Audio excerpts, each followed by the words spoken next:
ማለዳ ዝንጀሮዎቹ በዲንሾ ፓርክ። ዲንሾ ፓርክ ጥቅጥቅ ባሉ ደኖች የተሞላ፣ በምንጮችና በፏፏቴዎች የተከበበ፣ በርካታ የፍራፍሬ ዛፎች የሚገኙበት የዱር እንስሳት መኖሪያ ነው። በዚህ ፓርክ ውስጥ ከበቀሉት የፍራፍሬ ዛፎች መካከል የማንጎ፣ የብርቱካን፣ የፓፓያ፣ ጊሽጣ፣ ዘይቱንና ሎሚ ዛፎች ሲገኙበት፣ ፍራፍሬ ከማያፈሩት ዛፎች ውስጥ ደግሞ የጥድ፣ የዝግባ፣ የዋንዛ፣ የወይራ፣ የኮሶ ዛፎች ይገኛሉ። በፓርኩ ውስጥ የሚኖሩ የዱር እንስሳት ግማሹ ስጋ የሚበሉ እንስሳት ሲሆኑ፣ ግማሾቹ ደግሞ ሳር በል ናቸው። ስጋ ከሚበሉት ውስጥ አንበሶች፣ ነብሮች፣ ጅቦች፣ ቀበሮች፣ ተኩላዎችና ሌሎችም እንደ እባብና ዘንዶ የመሳሰሉ በደረታቸው የሚሳቡ የዱር እንስሳትም ይኖራሉ። ሳር በል ከሆኑት መካከል አውራሪሶች፣ ዝሆኖች፣ ጎሾች፣ አጋዘኖች፣ ድኩላዎች፣ የሜዳ ፍየሎች፣ የሜዳ አህያዎች፣ ከርከሮች፣ ጃርቶች ሲገኙበት፣ ከአዕዋፋት መካከልም ዳክዬዎች፣ የሌሊት ወፎች፣ ጉጉቶች፣ አሞራዎች፣ እርግቦች ይገኙበታል። ሳር የሚበሉ እንስሳት በሙሉ ለደኖቹ እንክብካቤ ሲያደርጉ፣ ስጋና ሳር የሚበሉት ዝንጀሮዎች ግን የበሰሉ ፍራፍሬዎችን እየለቀሙ ከመብላት ውጪ ደኖቹን አይንከባከቧቸውም ነበር። ዝንጀሮዎቹ በጣም ግዴለሾች ከመሆናቸው የተነሳ አንድ የበሰለ ማንጎ ለመብላት ሲሉ ግንዱን ቆርጠው ከመጣል ወደ ኋላ አይመለሱም ነበር። ቀስ በቀስ ደግሞ ዛፍ ላይ መኖር አስጠልቶናል፣ ቤት እንሰራለን በማለት በርካታ ዛፎችን ጨፈጨፉ። ይህም አልበቃ ብሏቸው ለብርዱ መከላከያ ከሰል እናከስላለን፣ በጣም ይበርዳል፣ ተነሱና ሄደን ደኖችን እንጨፍጭፍ በመባባል በርካታ የዋንዛ፣ የኮሶና የዝግባ ዛፎችን እያነደዱ አጠፏቸው። ዝንጀሮዎቹ ከጥጋባቸው የተነሳ ጥብስና አሩስቶም አማረን ማለት አልቀራቸውም። ከዚህም የተነሳ በርካታ ዛፎችን እየቆረጡ ለማገዶነት ተጠቀሙባቸው። ዝንጀሮዎቹ አስከፊ የጥፋት በትራቸውን በደኖቹ ላይ በማሳረፋቸው የአካባቢው ልምላሜና ውበት እየጠፋ ሄደ። ምንጮች ደረቁ፣ ለምለሙ አካባቢ ወደ አመድነት ተለወጠ። በዚህ ጊዜ ሳር የሚበሉ እንስሳት የሚግጡትን ሳር፣ የሚቀነጥሱት ቅጠልና የሚጠለሉበት ዛፍ አጡ። አዕዋፋትም ጎጆ የሚሰሩበትና ሲደክማቸው አረፍ የሚሉበት መጠለያ በማጣት ተቸገሩ። ልጆችዬ፣ ዝንጀሮቹ የሰሩት ስራ ልክ ነው ብላችሁ ታስባላችሁ? እኔ ልክ አይደሉም እላለሁ። እናንተስ? እንቀጥል። በደረሰባቸው ከባድ ችግር የተማረሩት ሳር በል እንስሳትና አዕዋፋት በህብረት ሆነው ዝንጀሮዎቹ ጋር ሄዱ። ሄደውም ተጨማሪ ዛፎችን እንዳይቆርጡ ለመኗቸው። ዝንጀሮዎቹ ግን ጥጋብ ልባቸውን ደፍኖት ነበርና ልመናችሁን አንቀበልም፣ የሚጠቅመንን የምናውቀው እኛ ነን፣ ጥፉ ከዚህ ብለው ቀልባቸውን ገፋው አባረሯቸው። ዝንጀሮዎቹ ደኖቹን ሲመነጥሩ የተቃወሙት ሳር በሎችና አዕዋፋት ብቻ ነበሩ። ስጋ በሎች ግን እንኳንም ደኑን ጨፈጨፋችሁልን፣ ወፎች እየተንጫጩ እንቅልፋችንን አሳጥተውን ነበር። ጫካውን በደንብ ከመነጠራችሁልን ድኩላና ሚዳቆ የሚደበቁበት ቦታ ያጡና በቀላሉ ይዘን እንበላቸዋለን በማለት የዝንጀሮዎቹን ድርጊት ደገፉት። ስጋ በሊታዎቹ ሲደግፏቸው የልብ የተሰማቸው ዝንጀሮዎች መላጣ ቂጣቸውን በኩራት እያገላበጡ ደኖቹን በአጭር ጊዜ ውስጥ መነጠሯቸው። ከዚያም ሳር በሎችና አዕዋፋቶች የሚበሉትና የሚጠለሉበትን አሳጧቸው። በዝንጀሮዎቹ ጭፍጨፋ ዲንሾ ፓርክ ከገነትነት ወደ ሲኦልነት ተቀየረች። የአካባቢው ውበትና ልምላሜ ጠፍቶ ወደ በረሃነት ተለወጠ። በዚህ ጊዜም ሳር በል እንስሳትና አዕዋፋት በሙሉ ከአካባቢው እልም ብለው ጠፉና ስጋ በሎቹና ዝንጀሮዎቹ ብቻ ቀሩ። ስጋ በሎቹና ዝንጀሮዎቹ እንዳሰቡት ሳይሆን ደኖቹ በመጨፍጨፋቸው ምክንያት ረሃብ ተከሰተና መሰቃየት ጀመሩ። በሁኔታው ግራ የተጋቡት ዝንጀሮዎች አስቸኳይ ስብሰባ አካሄዱና ጎበዝ፣ ጉድ ሆነናል። ስጋ በሎቹ የፍራፍሬ ዛፋችንን፣ ደኖቹን ሁሉ ስንጨፈጭፍ በርቱ እያሉ ጉድ አድርገውናል። እነሱ በርቱ እያሉ ሞራል ባይሰጡን ኖሮ ደኑን አንጨፈጭፈውም ነበር። አሁን የምንቀምሰው እንኳን የለም። ለዚህ ጥፋታቸው ዋጋቸውን መስጠት አለብን በማለት ስጋ በሎቹን ለመቅጣት ውሳኔ አሳለፉ። ስጋ በሎቹም በበኩላቸው ባጋጠማቸው ሁኔታ ክፉኛ ደነገጡና አስቸኳይ ስብሰባ አካሄዱ። ዝንጀሮዎቹ ደኖቹን ጨፍጭፈው መጠለያ ባያሳጧቸው ኖሮ ሳር በሎቹ ጥለውን አይኮበልሉም ነበር። ሳር በሎቹን ያስኮበለሉትና በረሃብ እንድንሰቃይ ያደረጉት ዝንጀሮዎቹ በመሆናቸው አንገታቸውን እያነቅን ልንበላቸው ይገባል በማለት ውሳኔ አስተላለፉ። በማግስቱ ስጋ በሎቹ የዝንጀሮዎቹን መኖሪያ በድንገት ከበቡትና እናንተ የማትረቡ ዝንጀሮዎች፣ ማሰብ አቅቷችሁ ደኖቹን ጨፈጨፋችሁ፣ ውብ መኖሪያችንን ወደ ሲኦልነት ቀይራችሁብናል። ሳር በሎቹ አካባቢውን ጥለው እንዲጠፉ አድርጋችኋል። የምንበላውን አጥተን በረሃብ የምንሰቃየው በእናንተ ምክንያት ነው።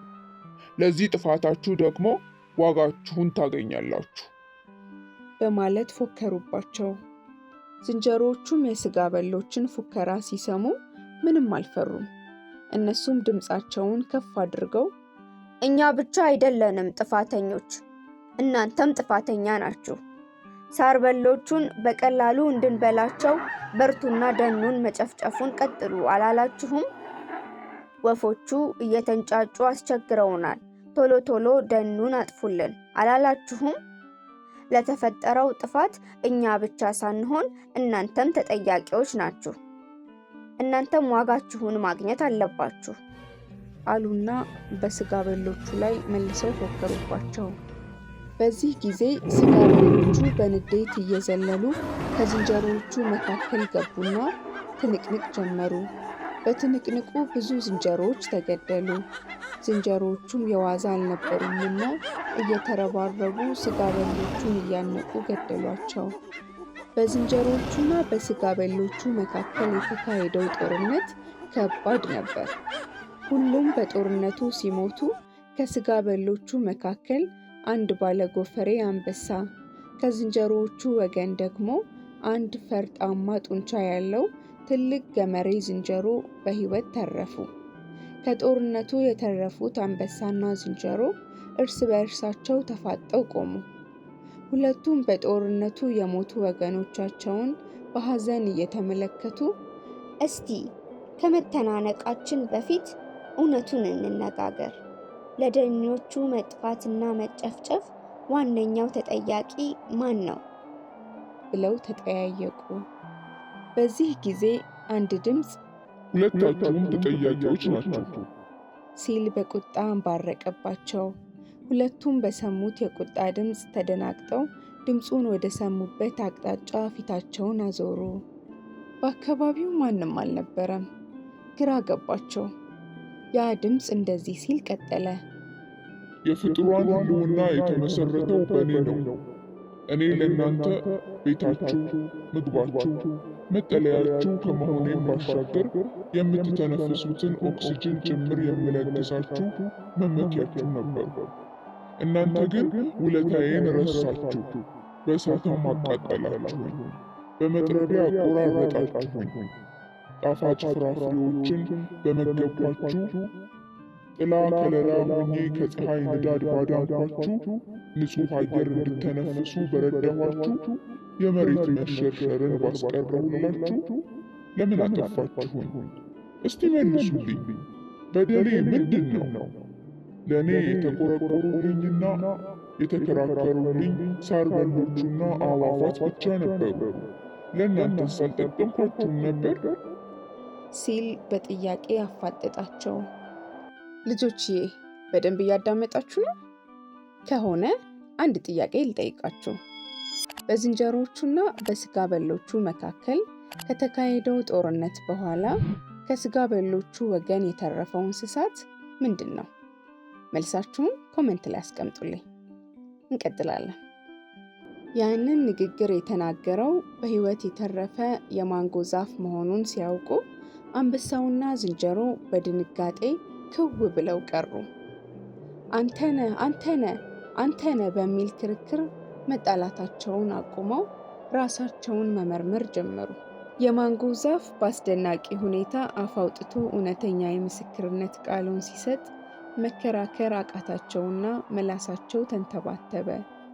የማንጎ ዛፍም ቀጠለና ሁለታችሁም ለጥፋታችሁ እኩል ተጠያቂዎች መሆናችሁን ካመናችሁ በቀጥታ ሳር በሎቹና አዕዋፋት ወደ ተሰደዱበት ወደ ሂርና ፓርክ ሂዱ።